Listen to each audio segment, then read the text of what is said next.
tu je ključ, navezava tega dopisa na širšo sliko. In to širšo sliko skušate vi postaviti na stran.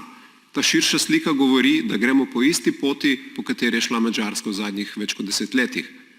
Z napadi na medije, z napadi na pravosodje, z napadi na vse, ki mislijo drugače od vladajoče stranke. In ni naključje, kakšne so bile povezave med SDS-om in Fideszom. Ni naključje, kakšna je povezava med predsednikom vlade Janezom Janšo in Viktorjem Orbanom.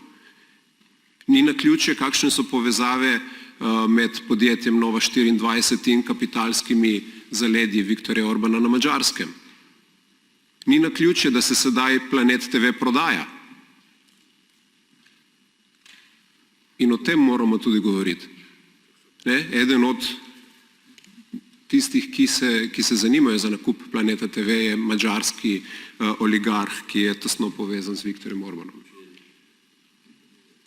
In takšni majhni dopisi, kratki dopisi, eno stran dolgi dopisi, nedolžni in tako naprej, so samo kamenčki v tem, kam vodi ta vlada to državo.